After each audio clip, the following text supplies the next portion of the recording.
بسم اللہ الرحمن الرحیم۔ سدرۃ المنتہا، ساتویں آسمان پر حضرت ابراہیم خلیل اللہ علیہ السلام سے ملاقات فرمانے کے بعد دو عالم کے تاجدار صلی اللہ علیہ وآلہ وسلم سدرۃ المنتہا کے پاس تشریف لائے۔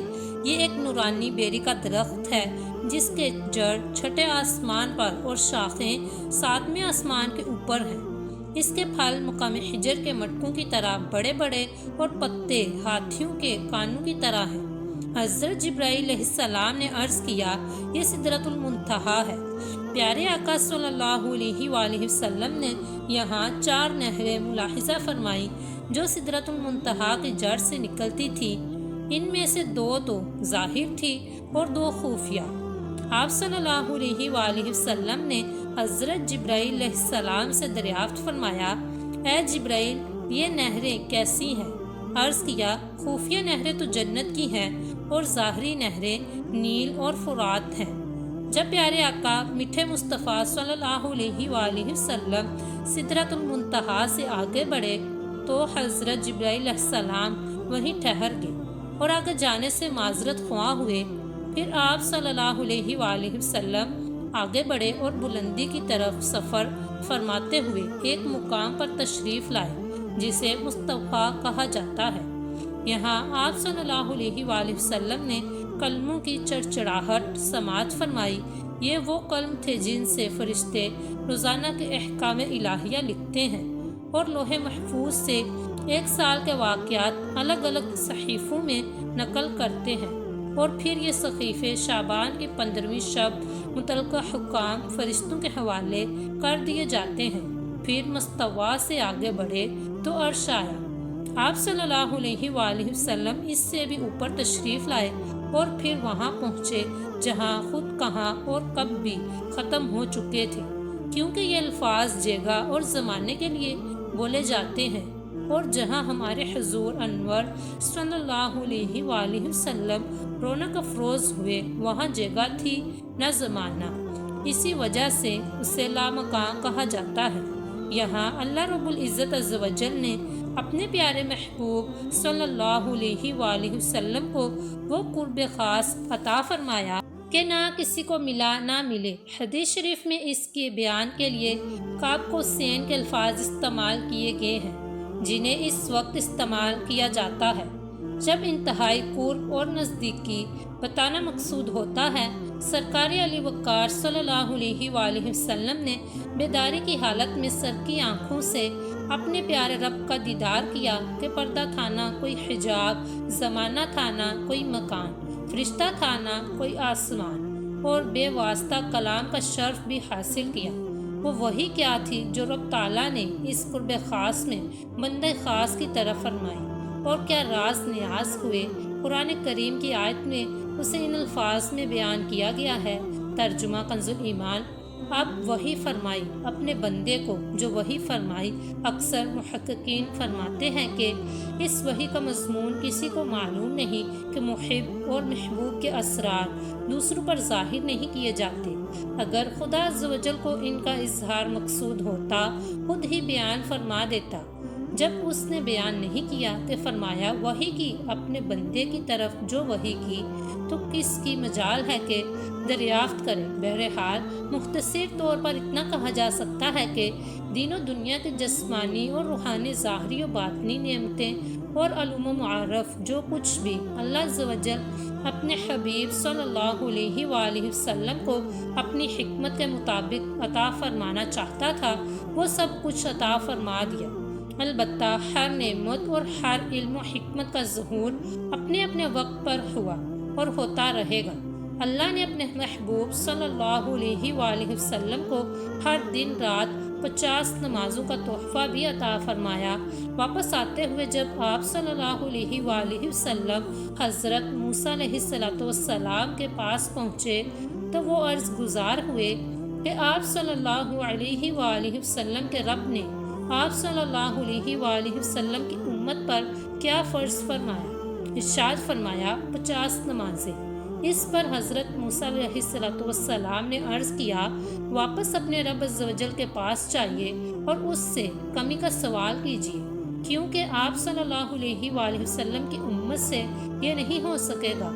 میں نے بنی اسرائیل کو آزما کر دیکھ لیا ہے اور ان کا تجربہ کر لیا ہے۔ چنانچہ آپ صلی اللہ علیہ وآلہ وسلم رب تعالیٰ کی بارگاہ میں حاضر ہوئے اور عرض کیا، اے میرے رب، میری امت پر تخفیف فرما۔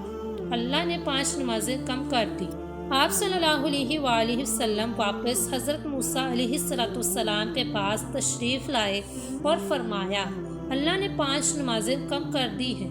حضرت موسیٰ علیہ السلام نے پھر وہی عرض کیا کہ آپ صلی اللہ علیہ وآلہ وسلم کی امت سے یہ نہ ہو سکے گا، واپس اپنے رب عز و جل کے پاس جائیے اور اس سے کمی کا سوال کیجیے۔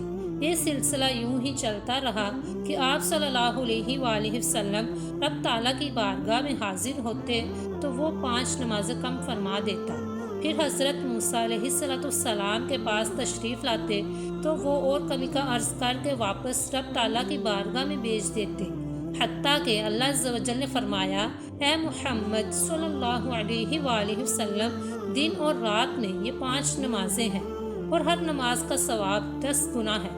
اس طرح یہ 50 نمازیں ہوں۔ جو نیکی کا ارادہ کرے پھر اسے نہ کرے تو اس کے لیے 1 نیکی لکھ دی جائے گی، اور اگر کر لے تو 10 نیکیاں لکھی جائیں گی، اور جو برائی کا ارادہ کرے پھر اس سے باز رہے تو اس کے نامہ اعمال میں کوئی برائی نہیں لکھی جائے گی، اور اگر برا کام کر لیا تو 1 برائی لکھی جائے گی۔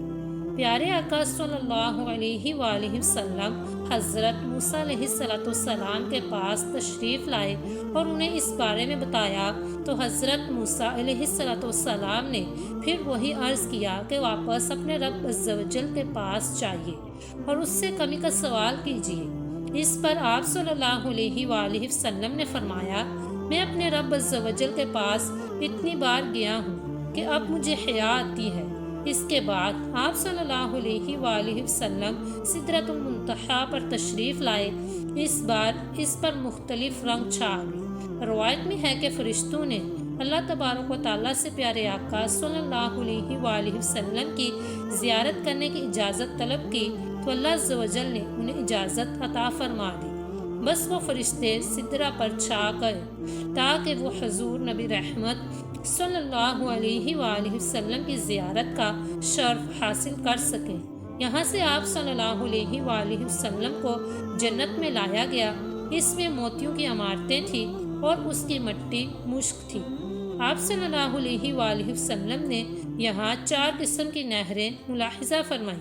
ایک پانی کی جو تبدیل نہیں ہوتا، دوسری دودھ کی جس کا ذائقہ نہیں بدلتا، تیسری شراب کی جس میں پینے والوں کے لیے صرف لذت ہے، نشہ بالکل نہیں، اور چوتھی پاکیزہ اور صاف ستھرے شہد کی۔ اس کے انار جسامت میں ڈیلوں کی طرح اور پرندے اونٹوں کی طرح تھے۔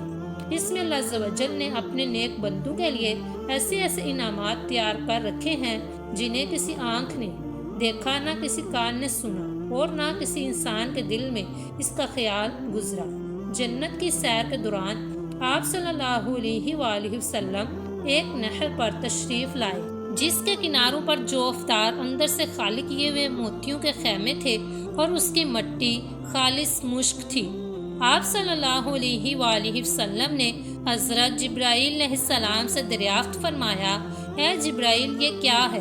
عرض کیا، یہ کوثر ہے جو آپ صلی اللہ علیہ وآلہ وسلم کے رب عز و جل نے آپ صلی اللہ علیہ وآلہ وسلم کو عطا فرمائی ہے۔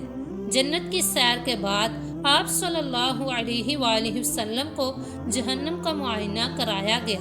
وہ اس طرح کہ آپ صلی اللہ علیہ وآلہ وسلم جنت میں ہی موجود تھے اور جہنم پر سے پردہ ہٹا دیا گیا، جس سے آپ صلی اللہ علیہ وآلہ وسلم نے اسے ملاحظہ فرما لیا۔ پھر آپ صلی اللہ علیہ وآلہ وسلم سے اسے بند کر دیا گیا اور آپ صلی اللہ علیہ وآلہ وسلم واپس سدرۃ المنتہا پر تشریف لائے۔ اس کے بعد واپسی کا سفر شروع ہوا۔ واپس آتے ہوئے جب آپ صلی اللہ علیہ وآلہ وسلم آسمان دنیا پر تشریف لائے اور اس کے نیچے نظر فرمائی تو وہاں گرد و غبار، شور و غوغا اور دھواں تھا۔ آپ صلی اللہ علیہ وآلہ وسلم نے حضرت جبرائیل علیہ السلام سے دریافت فرمایا، اے جبرائیل یہ کیا ہے؟ عرض کیا، یہ شیاطین ہیں جو بنی آدم کی آنکھوں پر منڈلاتے رہتے ہیں تاکہ وہ زمین اور آسمان کی بادشاہی میں غور و فکر نہ کر سکیں۔ اگرچہ یہ گرد و غبار وغیرہ نہ ہوتا تو لوگ کائنات کے عجائبات دیکھتے۔ مکہ المکرمہ کے راستے میں آپ صلی اللہ علیہ وآلہ وسلم نے قریش کے 3 تجارتی قافلے بھی ملاحظہ فرمائے۔ یہ اللہ عز و جل کی قدرت ہے کہ اس نے رات کے مختصر سے حصے میں اپنے پیارے محبوب صلی اللہ علیہ وآلہ وسلم کو بیت المقدس اور پھر 7ویں آسمانوں نیز عرش سو کرسی سے بھی اوپر لامکان کی سیر کرائی۔ بعض نیدان جو ہر بات کو عقل کی ترازو پر تولنے کے عادی ہوتے ہیں، ایسے معاملات میں بھی اپنی ناقص عقل کو دخل دیتے ہیں۔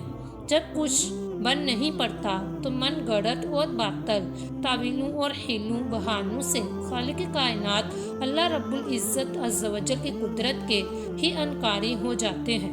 یاد رکھیے، اللہ عز و جل قادر و مطلق ہے، وہ ہر شے پر قادر ہے۔ یہ زمین و آسمان، یہ پہاڑ اور سمندر، یہ چاند و سورج، یہ فاصلے اور یہ سفر کی منزلیں، سب کچھ اسی کا پیدا کیا ہوا ہے۔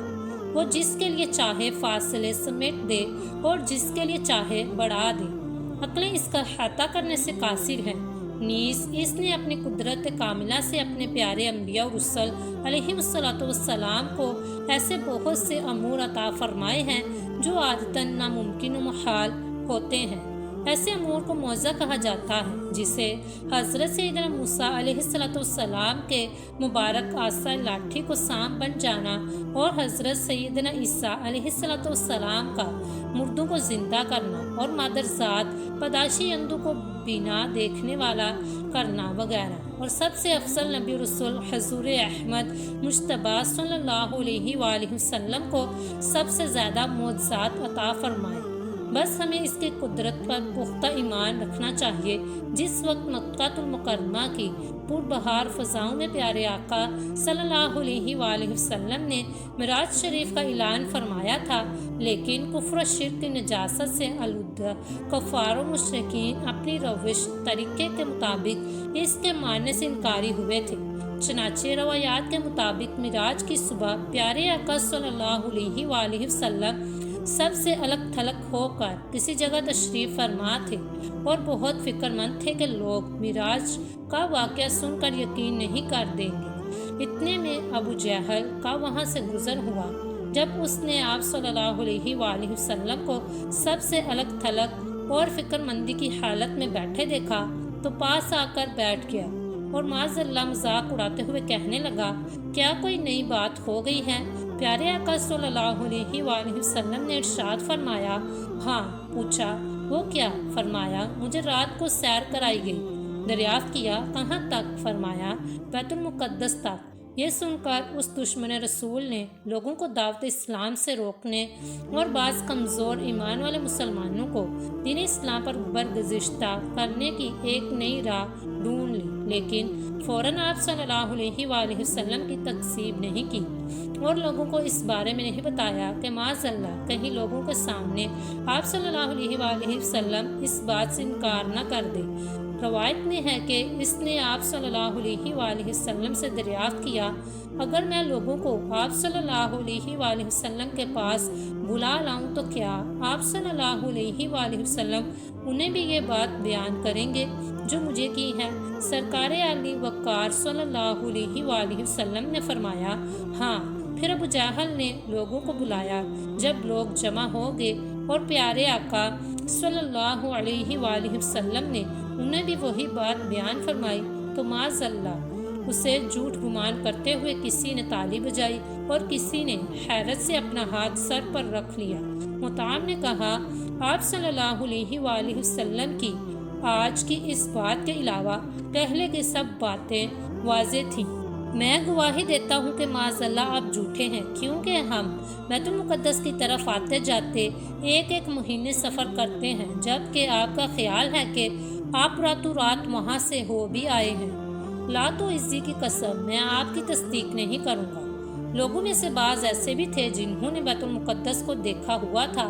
انہوں نے آپ صلی اللہ علیہ وآلہ وسلم سے بیت المقدس کی نشانیاں دریافت کی، مکہ مدینہ کے تاجدار صلی اللہ علیہ وآلہ وسلم نے اس کی نشانیاں بیان فرمانے لگے، حتیٰ کہ بعض باتوں میں آپ صلی اللہ علیہ وآلہ وسلم کو شبہ ہوا تو بیت المقدس کو آپ صلی اللہ علیہ وآلہ وسلم کے سامنے لا کر در عقیل کے پاس رکھ دیا گیا، اور آپ صلی اللہ علیہ وآلہ وسلم نے اس کی طرف دیکھتے ہوئے تمام نشانیاں بیان فرما دی۔ اس پر لوگ پکار اٹھے، جہاں تک نشانیوں کا تعلق ہے، خدا عز و جل کی قسم وہ بالکل درست ہیں۔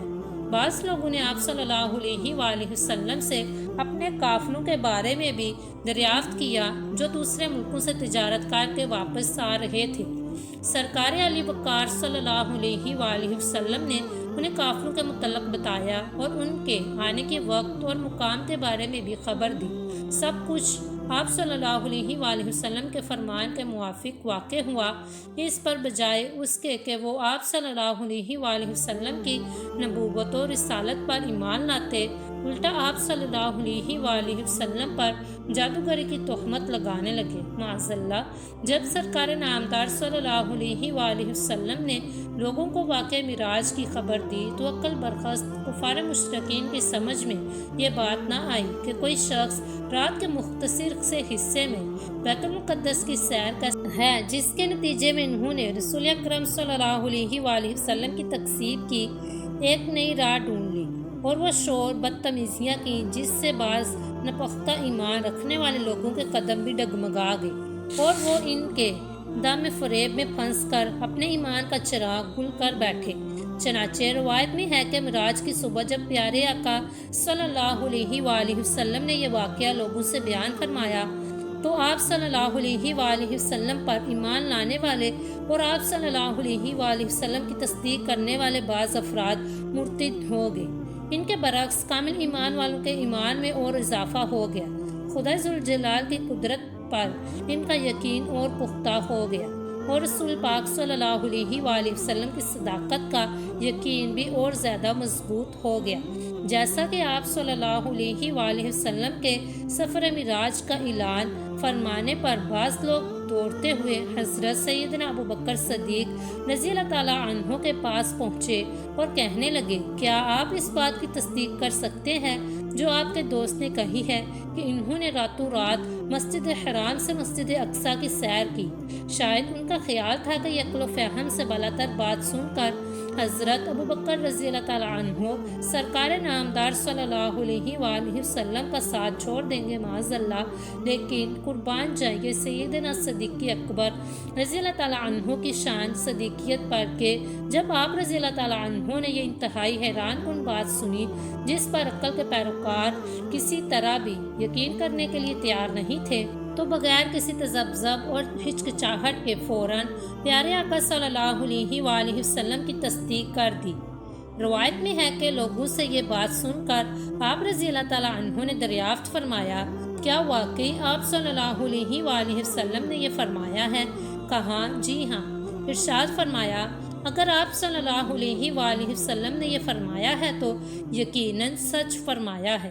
لوگوں نے کہا، کیا آپ اس بات کی تصدیق کرتے ہیں کہ وہ رات کو بیت المقدس کے اور صبح ہونے سے پہلے واپس آ گئے؟ فرمایا، جی ہاں، میں تو آپ صلی اللہ علیہ وآلہ وسلم کی آسمانی خبروں کی بھی صبح شام تصدیق کرتا ہوں، اور یقیناً وہ تو اس بات سے بھی زیادہ حیران کن اور تعجب خیز ہے۔ اس دن رسول پاک صلی اللہ علیہ وآلہ وسلم نے فرمایا، ابو بکر، اللہ عز و جل نے تمہیں صدیق کا نام دیا ہے۔ روایت میں ہے کہ اس کے بعد آپ رضی اللہ تعالیٰ عنہ صدیق مشہور ہو گئے۔ اگر آپ کو ویڈیو پسند آئی ہو تو ویڈیو کو لائک کریں، شیئر کریں، کمنٹ کریں اور چینل کو سبسکرائب کریں۔ شکریہ۔